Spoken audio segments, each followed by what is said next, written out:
Hi friends, welcome to Theni Latha's kitchen. தக்காளி சட்னி செய்கிறது எப்படி இந்த வீடியோவில் பார்க்கலாம் வாங்க.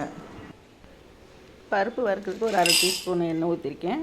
1 ஸ்பூன் கடலைப்பருப்பு, 2 ஸ்பூன் உளுந்தம்பருப்பு எடுத்து நல்லா பொன்னிறமாக வறுத்துக்குவோங்க.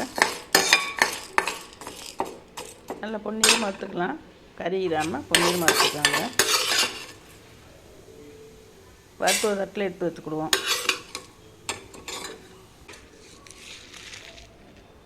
ஒரு 4 வத்தல் எடுத்திருக்கேன், அதையும் கருகாமல் வறுத்து எடுத்துக்கிறேன். ஏச சூடு என்னாலே போதும். அது ஒரு தட்டில் எடுத்து வச்சுக்கிட்டு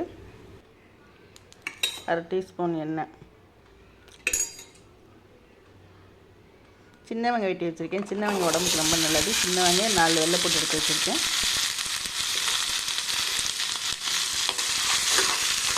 அது நல்லா வதக்கி எடுத்துக்கிடுவோம்.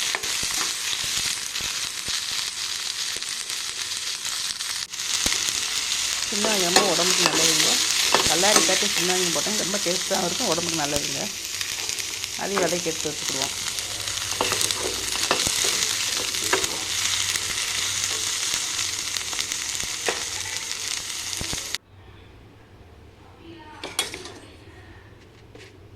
ஒரு தட்டில் எடுத்து வச்சு ஆற வச்சுக்கலாம்.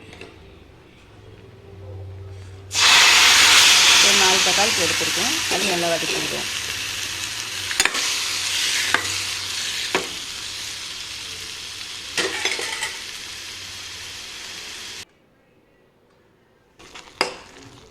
நல்லா இந்த அளவுக்கு வதக்கிக்கோங்க.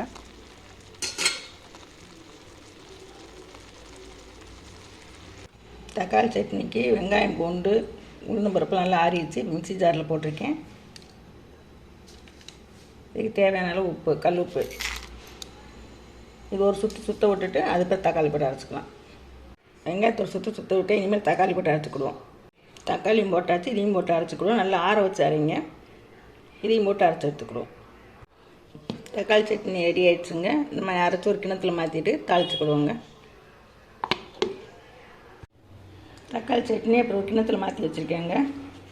ஜாரில் அரைச்சோம்ல, அதில் ஒரு தண்ணி ஊற்றி தாளித்து இதில் ஊற்றிக்கிடுவோம். ஏன்னா கெட்டியாக தானே இருக்குது, அதனால் தண்ணி ஊற்றிக்கிறேன். அப்புறம் தாளிச்சுக்கிடுவோம்.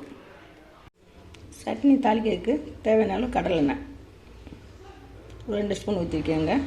எண்ணெய் நல்லா காயட்டும். எண்ணெய் நல்லா காஞ்சிச்சு, கடுகு பருப்பு போட்டுக்கிடுவோம்.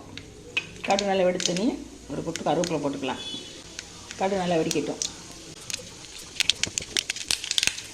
கடுகு நல்லா வெடித்து ஒரு கொட்டு கருவேப்பிலை தாளித்து சட்னி ஊற்றிக்கிடுவோம்.